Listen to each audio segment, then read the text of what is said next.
All right, Jason. So getting into the show today, number 210 is the episode today, and it's the costs of selling your house. Yeah. Yeah. So why are we doing a show about the cost of selling a house? Well, Becky and we had the good fortune to buy a new house recently. And one of the things that I was doing in this analysis, and, I am this nerdy spreadsheet guy, so I've got spreadsheets for everything. And my wife, she's always making fun of me. But I wanted to understand, what I was trying to evaluate was whether or not we wanted to keep the house that we owned, our primary residence we've owned for the last 13 years, and turn it into a rental property. Or do I want to sell that house and just cash it out and use the equity that we had in the house for other purposes? And so I've been going through this analysis. So this is kind of part one of this analysis today, is not really looking at the rental side of it so much, but just because what I needed to understand was how much net equity was I going to have after all of the fees associated with selling a house in this area that we live in. And then as I was going through that exercise of understanding all of the fees associated with selling a house, it also really made me step back and think about how your primary residence as an investment. I know that one of the things Robert Kiyosaki wrote in his book, Rich Dad, Poor Dad, is he said you really shouldn't think of your primary residence as an investment. He said you should think of that as a liability. So as you're creating your assets and liabilities, anything that's costing you money, the way that he explained it is anything that is costing you money is really more of a liability. An asset is something that's producing income for you. It's some kind of asset that's going to produce cash flow for you. And I like thinking, I think about everything from a cash flow standpoint. So in order for me to evaluate, to get this endpoint, which is, should we keep the house as a rental property or should we just cash it out and take the equity? I needed to know how much net equity I was going to have so that I could I could understand what rate of return did I need to earn on the net equity to equal the same amount of cash flow that I would earn if I kept it as a rental property. But we're not going to get into all of that today, but we are going to start to understand all of the fees associated with selling a house, because there's fees associated with it, taxes and all kinds of good stuff. And I think we can all agree we don't like fees, but sometimes they're always there. There's a part, so it's a big part of everything. So what were the first steps that you took in evaluating this decision? Yeah, well, and you made a good point here, because fees are so important, and especially in the investment realm, people have become much more aware of fees. One of the things we're always trying to teach people is to keep their fees as low as possible. And you really want to work on the investment side now. We're not talking about real estate, but on the investment side, it's really important to have somebody that's really transparent that can help you understand the total fees. Now, you're not going to get away from fees. There's going to be some kind of fee structure. But, even if you're using low-cost index funds, there's some kind of fee associated. Now, Fidelity recently introduced some no-fee index funds. And so maybe someday the investment companies are going to start paying you to keep them. Oh, wow. Well, that sounds I think it's tricky. There's probably something under there that they're not saying. They're definitely making money. So they found another way to make income off of those accounts. But there has been a race to the bottom in terms of fees. But fees is important to understand, because fees eat into your return, and fees ultimately eat into how long your money's going to last. But as we dig into this understanding the fees associated with selling a house, I want to share this evaluation I was doing, is understanding whether or not buying a house is really a great investment.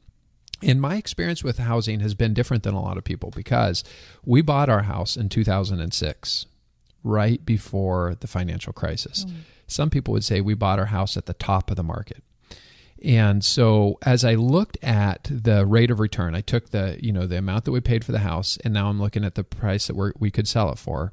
And I say, well, if I had that money 13 years ago, what rate of return would I have had to earn to be able to sell the house for what I could sell it today? And the good news is I'm not underwater. The good news is the market recovered, and I can sell my house today for more than I originally paid for it. But the reality is, if we were doing it just based on a rate of return, it would have been a 2.67% rate of return from what I paid for it to what I could sell it for over 13 years. So as you think about 2.67%, you think, man, that's really not all that attractive. Now, that was going through the housing bubble, the financial crisis. And so, again, the good news is that 13 years later, we can sell it for more than we paid for it, and we have averaged about a 2.67% return, if you think about it that way. Yeah. But the cost of selling the house is what really surprised me. So some of the costs associated with selling a house, the first one is probably, and this is the biggest one of all, it's the realtor fee. Now, there's a lot of alternatives today for selling a house. So Zillow has a new program. You can list your house for sale on Zillow. Some of the new technology like Redfin, I think they help drive these fees down considerably. But the standard for real estate fees has been 3% that goes to the selling agent and 3% that goes to the buying agent. So a total cost of 6%. So that is, that's the biggest, one of the biggest fees you're going to experience. So I have a quick question then, because it just, as you're saying, going through this, so you said there's those new like Zillow, and do you still require to have a realtor then? Well, so what they're doing is they're using technology to help offset some of those. So Zillow's new platform, and I'm not 100%, I mean, I don't know that platform really well, but my understanding is they're trying to create a platform where people can come together as buyers and sellers right through their technology. And again, I think that's new. I don't understand all the way it works completely.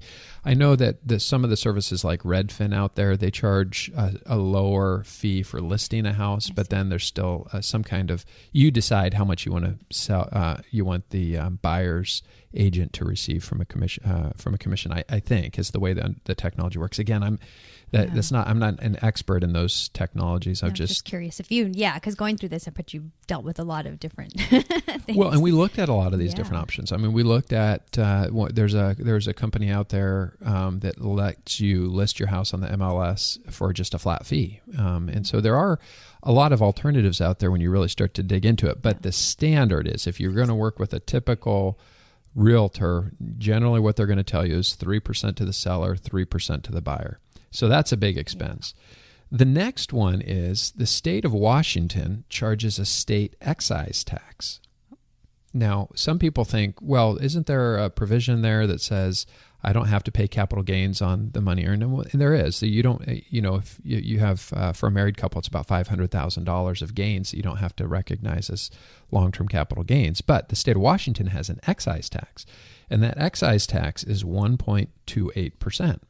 So you've got 6% in realtor fees if you go kind of the standard route, and then another 1.28% in state excise tax.